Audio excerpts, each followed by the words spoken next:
Karena dengan latar belakang sebagai entrepreneur, dia itu adalah orang yang kuat begitu, dan dia langsung tahu titiknya adalah infrastruktur. Itu dia cecer jalan, dan saya kira sekarang ini yang membalikkan persepsi dunia pada Indonesia.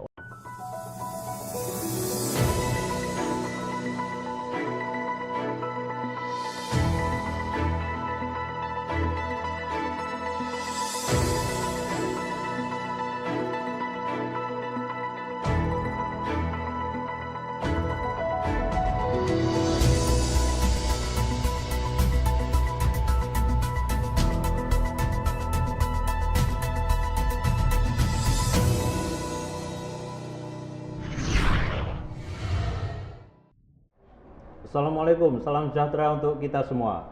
Sobat Satrio Center, Satrio Center adalah leadership festival yang mempertemukan para orang-orang yang sudah mempunyai kontribusi besar di Indonesia. Kita akan bahas masalah-masalah terkini dalam rangka Indonesia Emas ke depan. Pada saat ini telah hadir pada podcast Satrio Center yaitu seorang tamu yang luar biasa yang akan kita ajak untuk berbicara tentang Indonesia. Beliau adalah seorang profesor dalam bidang bisnis dan guru besar dari Fakultas Ekonomi dan Bisnis di Universitas Indonesia. Kemudian beliau juga menjabat sebagai komisaris di PT Pos Indonesia, pernah menjadi komisaris di PT Telkom, kemudian pernah menjadi komisaris di PT Angkasa Pura, dan beliau juga merupakan YouTuber dan pemilik rumah perubahan. Tidak mungkin satu persatu prestasi dan jabatan beliau saya uraikan di sini. Beliau adalah juga pengarang berbagai buku yang selalu masuk bestseller yang membahas kondisi kontemporer seperti disrupsi, flexing, digitalisasi, dan lain-lain. Inilah Profesor Reynal Kasali. Apa kabar, Prof? Kabar baik, Pak Fajar. Terima kasih. Baik, selain itu dalam kesempatan yang luar biasa ini saya akan ditemani dua orang dari Satrio Center. Yang pertama adalah Mas Dr. Captain Gema Guyardi. Wah, luar biasa. Masih sangat milenial, lahir tahun 86 ya, namun prestasinya sudah sangat membanggakan. Kalau di pasar modal dan pasar forex khususnya kita kenal Astronaci Internasional, gabungan astrologi dan Fibonacci. Ini astrologi merupakan suatu hal yang melihat dari sisi planet. Kemudian Fibonacci kita tahu angka ajaib, sampai dengan angka 3,14, 6,18 itu semuanya dalam technical analisis, dalam forex, capital market maupun dalam pasar futures, semuanya ini ada di tempatnya Mas Gema. YouTuber juga, karena YouTube-nya udah hampir 1 juta nih followernya. Mudah-mudahan setelah ini 780 kalau wih, hafal. Karena saya juga ikut favorit. Prof, saya tuh kalau malam di luar kesibukan saya sebagai banker ya, saya ada utak-utik lah ambil posisi gitu. Nah ini guru saya nih. Dan baik, ramalannya tepat ya. Ramalannya ya nggak ada yang tepat, itu malaikat, Bro.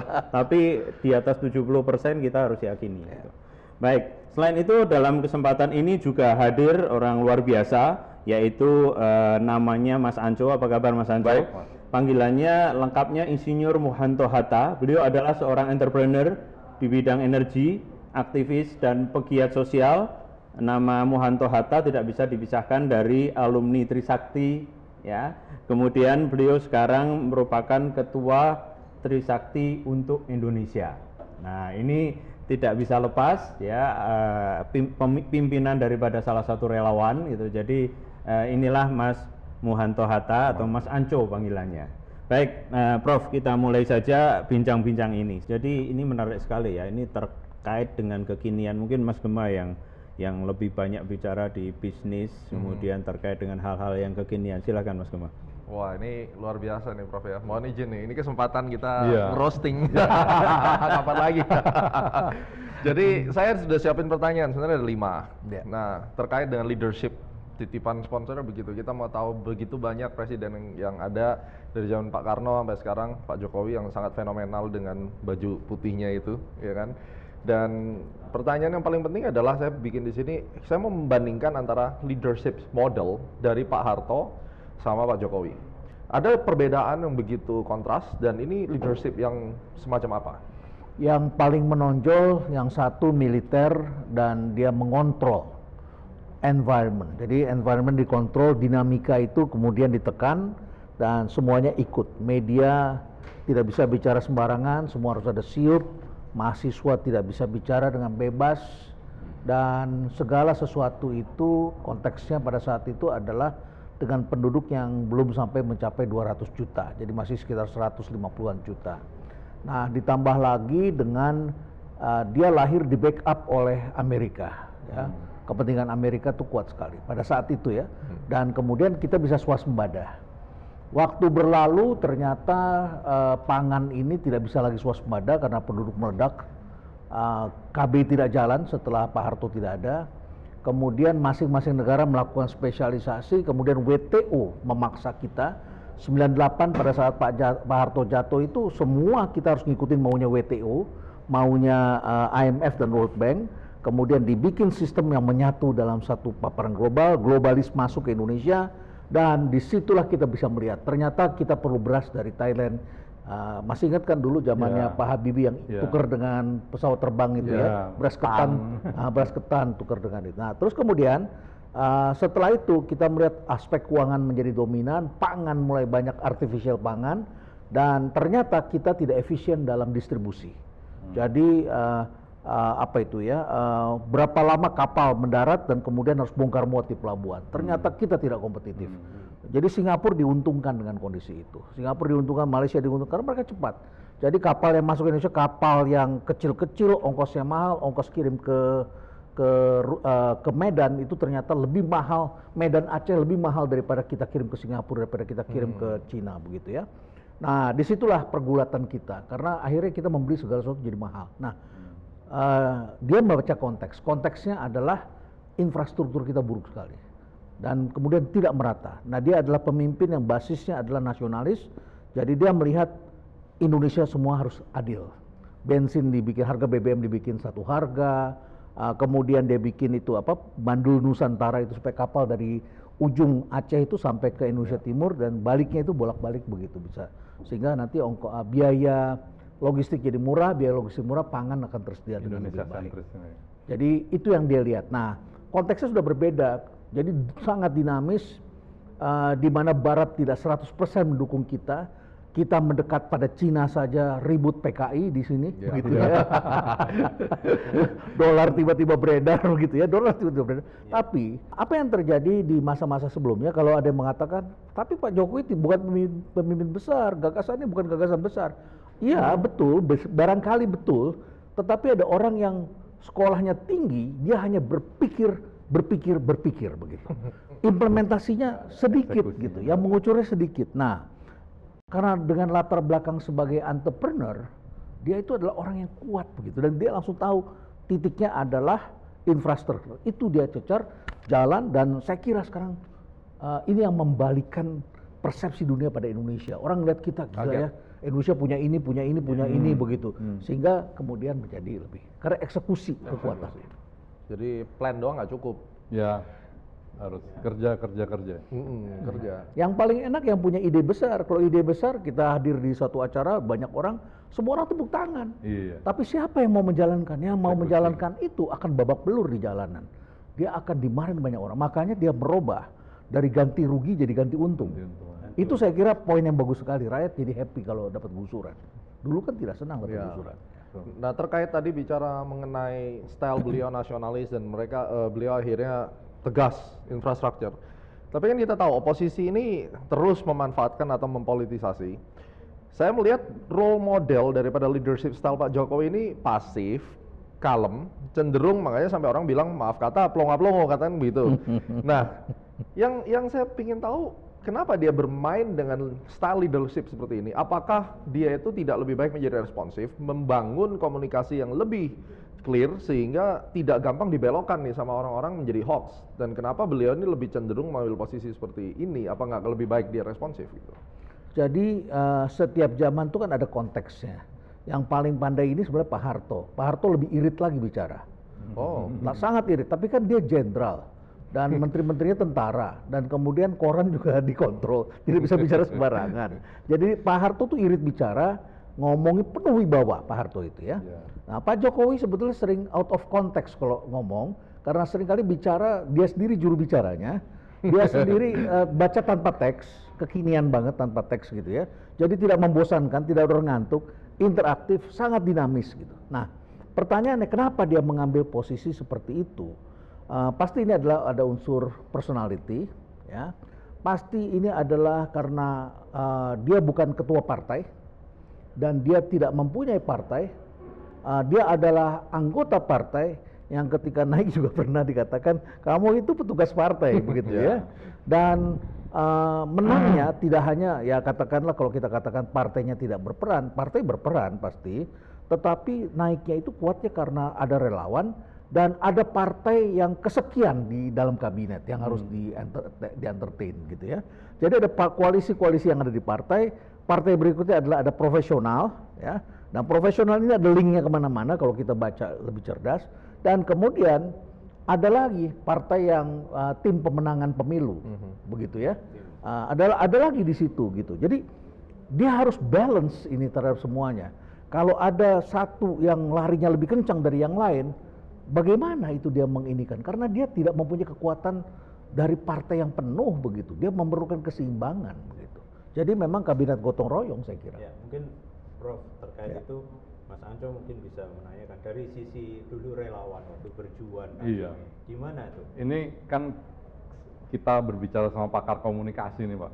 Jadi rada-rada keder juga sebenarnya.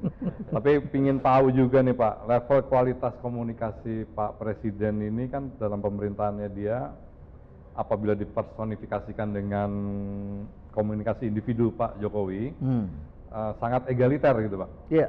Sangat egaliter. Atau membumilah dengan masyarakat, kira-kira gitu kan. Terutama pada periode kedua ini. Terus kemudian perlu dirubah atau harus lebih gimana kira-kira nih Pak Jokowi? Karena kadang-kadang di luaran tuh kesannya kok PR-nya kurang atau speakernya kok beda sama Pak Jokowi atau kurang jos gitu loh Pak. Gimana tuh Pak kira-kira Pak? Para ahli sering memberikan saran be yourself. Ya. Jadi lebih baik Pak Jokowi menjadilah seperti Pak Jokowi. Jadi dia ringan. Dan ini memang kadang merepotkan bagi pas pampres yang SOP procedural base, tapi kan menguntungkan bagi bangsa secara budaya ya. Misalnya kalau dulu kita ada militer lewat, polisi lewat, tentara lewat, nguing-nguing lewat, semuanya takut, dan orang sebut dongkol gitu ya. Tapi hari ini kalau kita kasih jalan tuh dikasih jempol gitu ya sama pengawal. Dan presiden ini bisa turun sewaktu-waktu di jalan begitu ketika melihat sesuatu. Ada anak kecil, ada suster, ada simbo di luar rencana begitu ya. Merepotkan bagi mereka yang melihat secara struktural itu satu. Yang kedua bagi mereka yang biasa melihat pemimpin itu sebagai orang yang berwibawa dalam arti dari pakaiannya, dari style yang dibuat. Nah, terlepas bahwa ada orang yang mengatakan nggak begitu, tapi kok dunia suka begitu. Nah, itu kan menjadi role model deh. Menjadi role model, dunia kok suka. Untuk pimpinan dunia lainnya gitu kan kesannya. Jawabnya adalah kalau menurut saya, yang tadi saya kembali ke awal, be yourself. Apa artinya? Pemimpin itu harus genuine. Jangan dibuat-buat. Gitu. Ya, jangan dibuat-buat. Bahwa di depan halayak kita harus menjadi contoh. Iya, sebelum menjadi pemimpin kita sudah harus belajar menjadi pemimpin. Jangan kalau makan itu jadi meja piring kita tuh jadi killing field gitu ya, kayak tulang belulang, makannya jorok, ngomong kan itu tidak menarik, membuat orang ill feel begitu istilahnya ya. Jadi memang harus dipoles yang seperti, tapi be yourself, be genuine, harus genuine pemimpin. Dengan genuine itu orang akan merasa dari hati, ini datangnya ketulusan.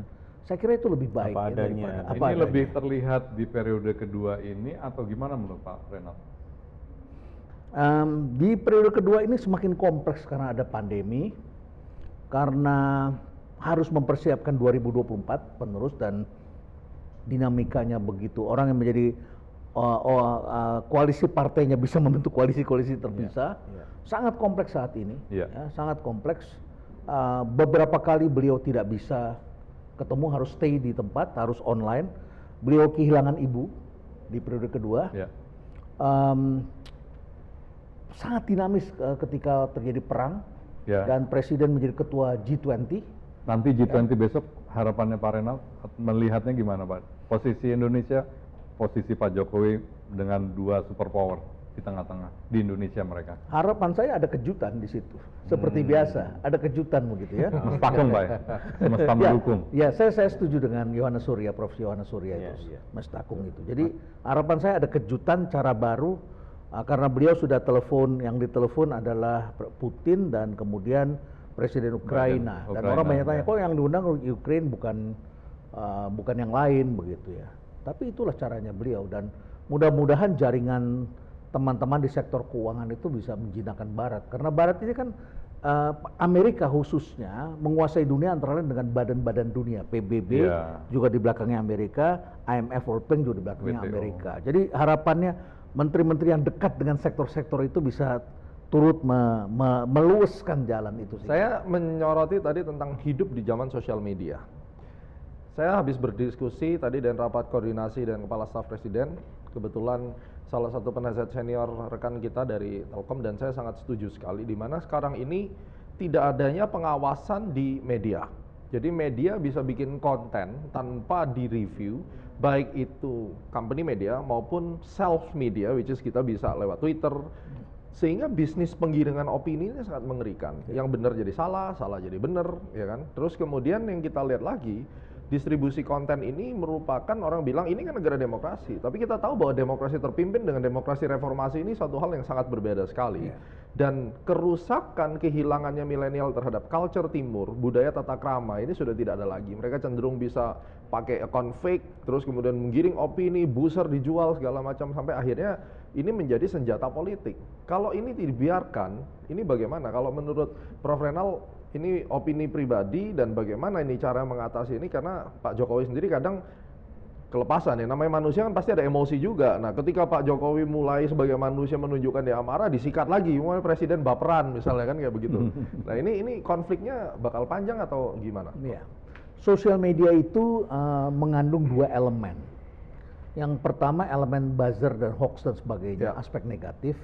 Tetapi ada elemen kedua, di mana ini bisa mengkoreksi dengan sendirinya secara alamiah begitu ya, mengkoreksi yang di sini. Nah, apa artinya dari semua ini? Artinya at the end of the day, walaupun butuh waktu dan ada kerusakan, sosial media juga membantu kita untuk mencari jalan keluar, di mana kebenaran akhirnya menemukan pintunya. Gitu. Akhirnya kebenaran menemukan pintunya. Hanya kerusakannya ini sudah terjadi, gitu ya. Karena tidak ada editor dunia ini. Tidak ada editornya. Bahkan akhirnya media massa pun terpengaruh karena dia perlu cost structure yang lebih rendah. Dan akibatnya kemudian wartawan-wartawan sekarang tanpa melalui proses editing langsung bisa menayangkan. Betapa mengerikannya. Nah, disitulah social control menjadi penting. Kerusakan memang terjadi, tetapi ini terjadi di seluruh dunia, kecuali negara-negara yang mengontrol informasi seperti Tiongkok, Singapura, ya, dan mungkin juga Israel. Kita udah nggak bisa kembali ke keadaan itu lagi. Nilai-nilai harus dibangun. Jadi memang ini barangkali pertanyaan kita yang kita perlu pikirkan, pemimpin seperti apa ke depan. Ini karena kalau misalnya kita lihat sekarang calon bursa 2024, saya belum melihat ada yang mirip seperti Pak Jokowi. Kata ini disrupsi, berarti kemungkinan yang dimaksud Mas Gema ini apa perlu orang-orang milenial yang jadi presiden? Ekstrimnya seperti itu. Nah ini bingung kan? Menurut hemat saya memang harus paham betul-betul apa yang terjadi di anak-anak muda ini. Karena saat ini 60-65% voters ke depan ini adalah millennials dan adiknya, generation Z. Ya, 65% bayangkan. 65 ya Bang. Ya, sekitar 65%. Jadi harus paham itu. Mungkin menteri-menterinya juga sebaiknya 95% adalah di generasi itu, harus dong dikasih kesempatan mereka lah saat ini dengan cara mereka, tapi yang jiwanya merah putih. Karena sekarang ini pengaruh dampak berakhirnya perang dingin 89 itu telah berakibat munculnya liberalisme tanpa bingkai NKRI. Jadi bagaimana kita mempunyai aktivis LSM di Papua membela mati-matian human rights, tetapi kalau perlu mengusir tentara Indonesia. Di wilayah negara kesatuan Republik Indonesia tidak boleh ada tentara Indonesia. Konyol sekali. Konyol sekali.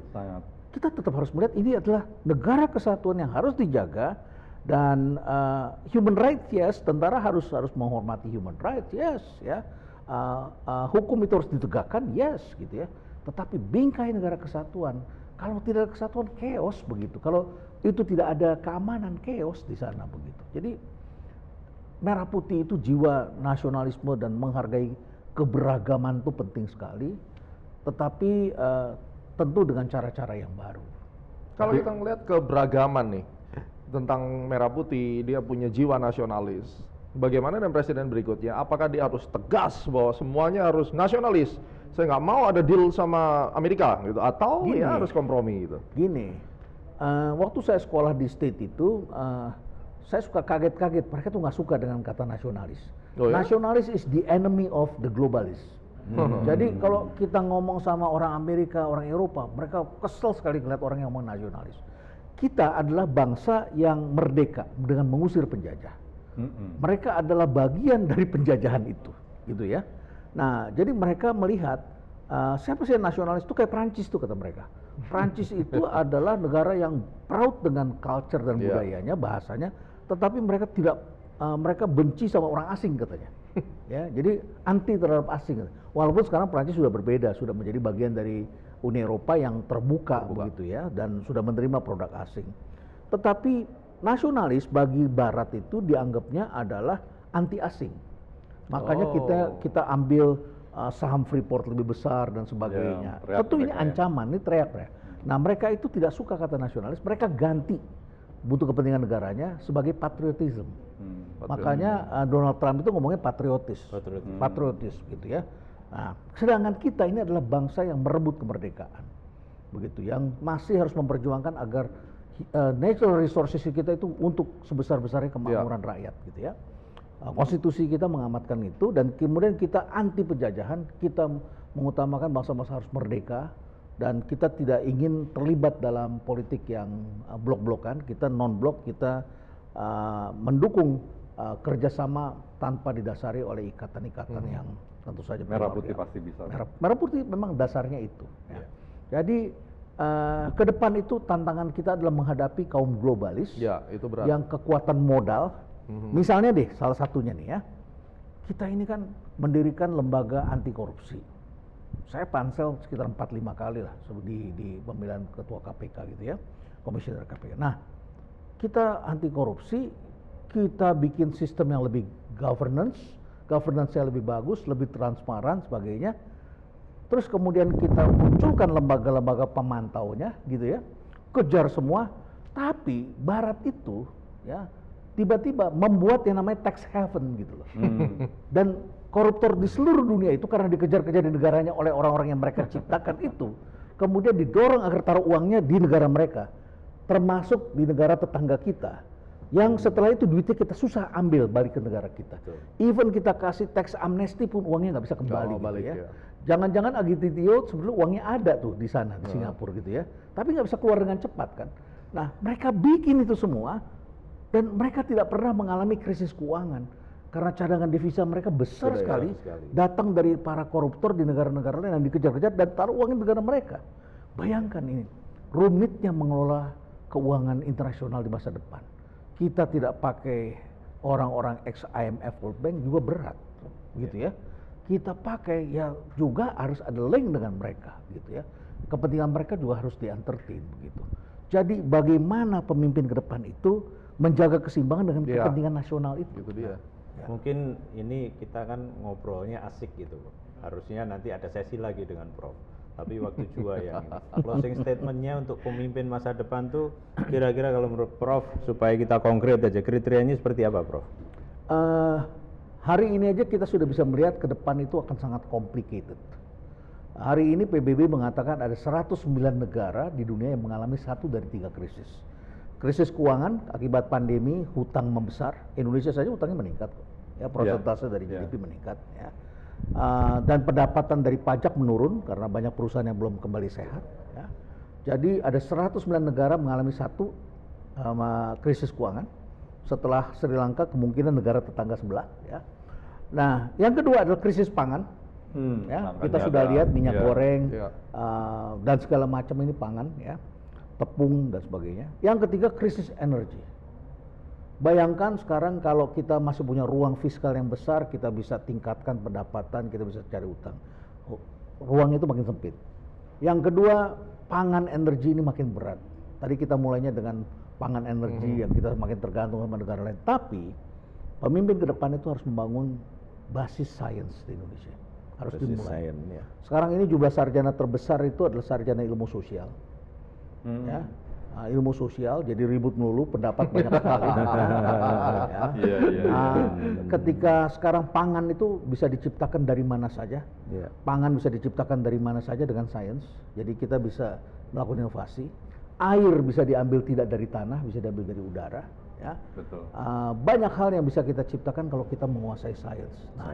Jadi pemimpin ke depan menurut saya menghadapi situasi yang kompleks, dia harus bisa menata ini, menghadapi krisis besar yang akan dihadapi bangsa-bangsa. Akan datang imigran-imigran dari negara miskin. Ya, jadi jangan bayangkan imigran Cina. Ya, tapi imigran dari negara yang ekonominya di bawah kita, karena mereka cari kehidupan yang lebih besar, dan akan datang persoalan kaum muda yang tidak bisa bekerja karena selain tenaga kerja asing yang dari negara-negara yang seperti India dan sebagainya itu, tapi juga musuh terbesar mereka adalah robot. Robot. Jadi PHK akan datang karena AI dan robot. Dan robot itu tidak selalu berbentuk manusia, bisa berbentuk chatbot yang tidak kelihatan. Jadi itu sudah kelihatan. Otomatis semuanya. Jadi pemimpin ke depan itu memang akan menghadapi tantangan yang jauh lebih besar dari apa yang bisa dilihat. Nah, untuk itulah kan jelas sekali kan bahwa pemimpin ke depan itu adalah modelnya beda dengan yang kemarin. Demikian teman-teman Sobat Satrio semuanya, bahwasanya diskusi kita menarik dan ini masih akan kita sambung di diskusi-diskusi menarik berikutnya. Baik, terima kasih atas perhatian Anda, salam sehat dan sukses selalu.